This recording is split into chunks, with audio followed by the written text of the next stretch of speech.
بسم اللہ الرحمن الرحیم. ویلکم یوز پروگرام 180 ڈگری کے ساتھ. میں ہوں احمد پرویز. ہمارے آج کے مہمان ہیں M S Ganga Ram hospital doctor Ijaz Sheikh صاحب. آئیے ان سے بات کرتے ہیں. السلام علیکم ڈاکٹر صاحب. وعلیکم السلام. Welcome to the show. جی thank you very much. Doctor صاحب, گورنمنٹ ہاسپٹلس ہم دیکھتے ہیں, ہر گورنمنٹ ہاسپٹل میں کوئی ڈفرنٹ ایڈمنسٹریٹو ایک انہوں نے موڈ بنایا ہوا ہے. کہیں پہ بورڈز آف مینجمنٹ ہیں, کہیں ہیلتھ ڈپارٹمنٹ کے ساتھ ان کو کیا ہوا ہے افیلیٹ. گنگا رام ہاسپٹل کا کیا اسٹیٹس ہے؟ گنگا رام ہاسپٹل ایک ٹیچنگ ہاسپٹل ہے, اور ٹیچنگ ہاسپٹل ہونے کے ناطے یہ فاطمہ جناح میڈیکل کالج کے ساتھ اٹیچ ہیں, اور جتنے بھی ٹیچنگ ہاسپٹل ہیں سب کو اٹانومس کا ایک درجہ دیا ہوا ہے, ایکسیپٹ میو جس کو ابھی اٹانومی تھی اس کے پاس, لیکن اس کے بورڈ آف مینجمنٹ اس وقت نہیں ہے, کیونکہ یونیورسٹی بن جانے کے ساتھ اس کا بورڈ آف اس میں جو یونیورسٹی ہے اس کے ساتھ وہ اٹیچ ہو گئے.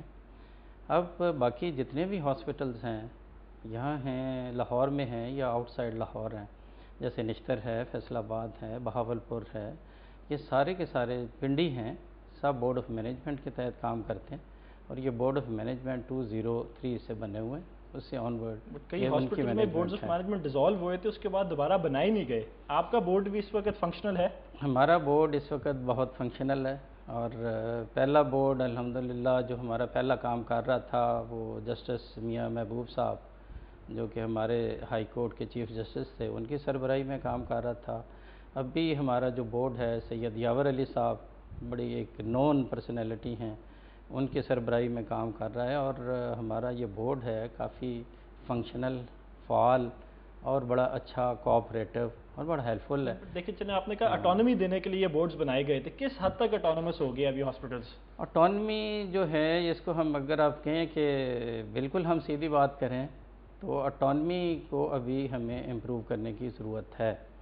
اٹانومی کے لحاظ سے ہمیں ایسی جتنا اٹانومس کرنا چاہیے انسٹیٹیوشنز کو, یہ خود سے سارا کام اپنا کر لیں, نپٹا لیں, لیکن یہ صورتحال اس وقت ڈفرینٹ ہو جاتی ہے.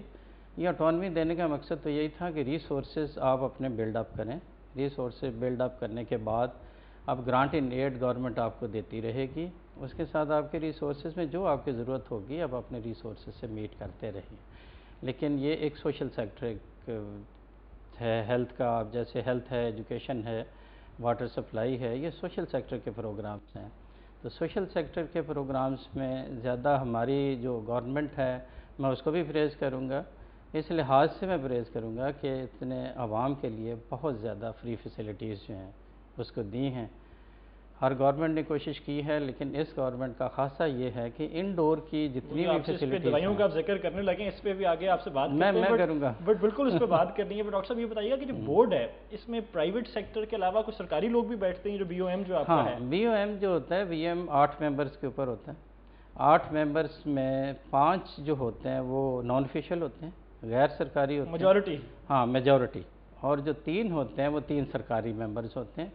3 سرکاری ممبرس میں ایک تو پرنسپل ہے اس انسٹیٹیوشن کا, وہ ایک ریگولر ممبر ہے, اور جو سیکٹری فنانس ہیں وہ اس کے ریگولر ممبر ہیں, اور جو سیکٹری ہیلتھ ہیں وہ اس کے ریگولر ممبر ہیں, اور 5 نان آفیشیل ممبر ہوتے ہیں. انہی لوگوں سے علیحدہ کرنے کے لیے تو بورڈ بنائے گئے تھے.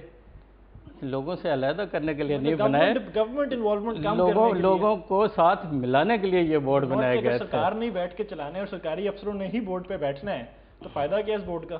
5 نان آفیشیل ممبر ہیں, میجورٹی. اور آپ کو یہ پتہ ہے کہ یہ جو کورم ہے بورڈ آف مینجمنٹ کے وہ 5 ممبرز ہیں. اگر آفیشیل ممبرز میں سے صرف اگر ایک ممبر بھی ہو تو ہم جو میٹنگ ہے اس کی کنوین کر سکتے ہیں. مطلب سرکار پہ ڈیپینڈنٹ پھر آپ ہوئے, ایک سرکاری بندہ ضرور چاہیے آپ کو, ایک بندہ ہو. ایون جو ہے آپ کا سیکٹری ہیلتھ میں سے, سیکٹری فنانس میں سے, پرنسپل میں سے ایک بندہ بھی اگر ہمارے پاس ہو تو ہم 5 ممبر جو ہیں, اگر 4 ممبر اس کے آ جائیں غیر سرکاری تو ہم میٹنگ کنوین کر سکتے ہیں, کیونکہ اس کا کورم 5 ممبر. پوری طرح اٹانومس جو آپ نے کہا تھا, خود ذکر کیا, وہ نہیں ہوا ابھی تک. ہم اٹانومی جو ہم یہ کہیں گے کہ اس لحاظ سے, ممبرشپ کے لحاظ سے نہیں. اٹانومی میرا کہنے کا مطلب یہ ہے کہ ریسورسز ہمیں بلڈ اپ کرنے کی ضرورت ہے.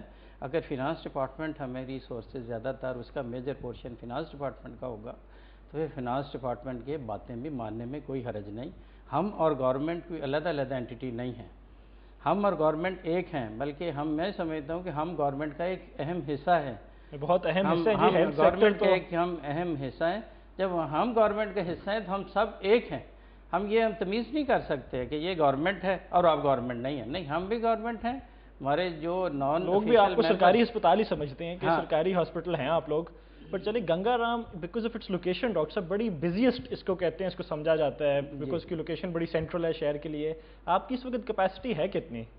ہماری اس وقت جو کیپیسٹی ہے وہ 863 بیڈڈ ہے.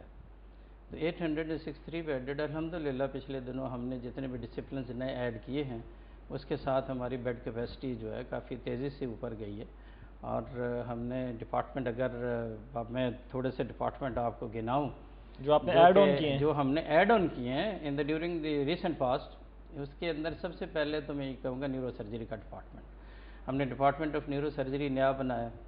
اس کے بعد ہم نے ڈرماٹولوجی ڈپارٹمنٹ نیا بنایا. نیورولوجسٹ کو رکھ لیے ہیں آپ نے یہاں پہ؟ نیورولوجسٹ ہمارے نیورولوجسٹ ہمارے پاس ہیں الحمدللہ. آ گئے ہیں ہمارے پاس آ گئے ہیں ڈاکٹر معین، اور بڑے اچھے known F C P S neurology, 18 سال کا ایکسپیرینس، بلکہ اس سے بھی زیادہ. اور میں سے وہ ٹرانسفر ہو کے یہاں آئے ہیں اور ان کو تو آئے 1 سال. لیکن ویسے جتنے لوگ آتے ہیں ڈاکٹر صاحب یہاں سے جانے کی بڑی ان کی خواہش ہوتی ہے. جو ڈاکٹر سے کچھ سے بات ہوئی ہے وہ کہتے ہیں جی پالیٹکس یہاں پہ اتنی زیادہ ہے کہ یہاں پہ رکنا بڑا مشکل ہے. یہاں کی پالیٹکس گنگا رام میں تو پالیٹکس میں کہتا ہوں ہے ہی نہیں. اگر مجھ سے آپ پوچھیں تو گنگا رام مجھے ایکسپیرینس ہے، میں ایم ایس رہا ہوں جناح ہاسپٹل کا، میں ایم ایس رہا ہوں جنرل ہاسپٹل کا، میں ایم ایس رہا ہوں انسٹیٹیوٹ آف مینٹل ہیلتھ کا. یہ الحمدللہ میری as N M S among the teaching hospital یہ میری چوتھی پوسٹنگ ہے.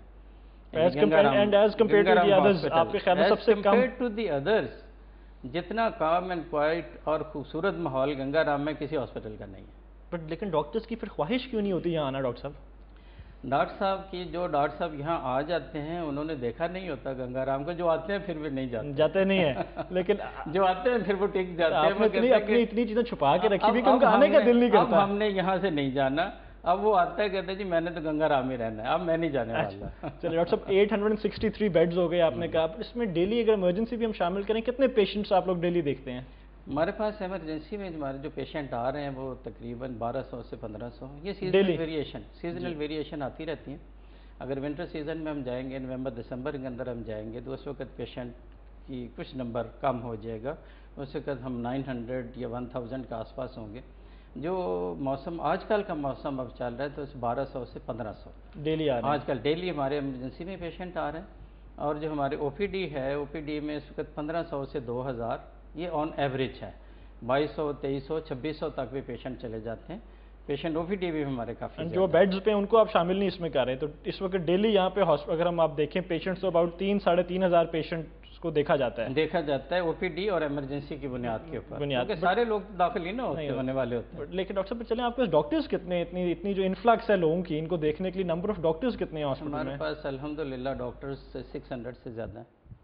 اور ہماری فیکلٹی کے ممبرز بھی ہیں. فیکلٹی کے ممبر جیسے میں نے شروع میں کہا کہ فاطمہ جناح میڈیکل کالج اور یہ گنگا رام ہاسپٹل ہمارا ایک انسٹیٹیوشن ہے.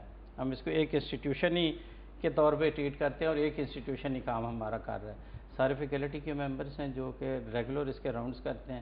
ہمارے ٹائم ٹیبل فکسڈ ہیں. ہم نے آپ نے دیکھا ہوگا کہ او پی ڈی کے اندر ہم نے لکھ رکھا ہے کہ آج کس کا دن ہے اور کون کون سے ٹائم کے اندر وہ اویلیبل ہوں گے. ہمارے کنسلٹنٹ جو ہیں ہم نے ٹائمنگ کی ہوئی ہے اور اس کے مطابق ہمارے کنسلٹنٹ سب کو پتہ ہوتا ہے کہ آج کون سے کنسلٹنٹ نے آنا ہے. اور اس کے لیے اوور برڈن نہیں ہوں گے ڈاکٹرز؟ اتنا لوڈ ہے. اوور برڈنڈ ایک لحاظ سے ہیں، اوور برڈنڈ ہیں کیونکہ ٹیچنگ ہاسپٹل کے اندر تینوں قسم کے پیشنٹ آ رہے ہیں. ہم گنگا رام ہاسپٹل کیا ہر ٹیچنگ ہاسپٹل بلکہ جیسے ہم کہیں تھیوریٹیکلی ہم یہ کہتے ہیں کہ یہ ٹرشری ہیلتھ کیئر فیسلٹی ہے، لیکن اس میں primary health care facility, secondary کے بھی اور ٹرشری کے بھی تینوں قسم کے مریض جو ہیں اس ہاسپٹل میں آتے ہیں. اور تینوں قسم کے مریض کو، اور ہماری ایک ہی پالیسی، ہم کسی مریض کو ریفیوز نہیں کرتے، نہ ہی ہم کر سکتے ہیں. ہم ریفیوز کسی پیشنٹ کو نہیں کرتے. ہماری ایمرجنسی کے اندر بھی برڈن ہوتا ہے زیادہ، بعض اوقات ہو جاتے ہیں. لائک ہماری گائنی اینڈ obstetrical ڈپارٹمنٹ جو ہے بڑا فیمس ڈپارٹمنٹ ہے گائنی کا ہماری گنگا رام ہاسپٹل میں. تو وہ بزیسٹ ڈپارٹمنٹ جو وہاں بھی ہمارے جیسے آپ کہو کہ 30 سے 35 سیزیرینس جہاں روزانہ ہو رہے ہوں اور اتنی ہی نارمل ڈیلیوریز ہو رہی ہوں تو اوور برڈن تو ہم ہوتے ہیں. دیکھیں ڈاکٹرز اگر اوور برڈنڈ ہوں تو وہ are they not more prone to committing mistakes کہ اگر ایک کسی کا اپنا مسٹیکس جو ہیں مسٹیک آپ ایک لحاظ سے آپ ٹھیک کہتے ہیں کہ مسٹیکس ہو سکتی ہیں، لیکن ڈاکٹرز کی شفٹ وائز ڈیوٹی آتی ہے. شفٹ وائز جب ڈیوٹی آتی ہے تو شفٹ وائز ڈیوٹی کے اندر جب فریش خون شامل ہوتا رہتا ہے ہر شفٹ میں تو پھر اس قسم کی باتیں نہیں ہوتی. ہاں یہ ہم کہتے ہیں کہ ہمارے ڈاکٹرز اتنے اچھے ہیں کہ متواتر وہ کام کر لیتے ہیں اپنی شفٹ کے دوران. یہ نہیں ہے کہ ایک بندہ صبح آیا تو 24 گھنٹے وہاں بیٹھا ہوا ہے، 24 گھنٹے وہ کام کر رہا ہے. اپنی لرننگ کے لیے اگر ہو کوئی ہاؤس آفیسر وغیرہ، ادروائز شفٹ وائز ڈیوٹی.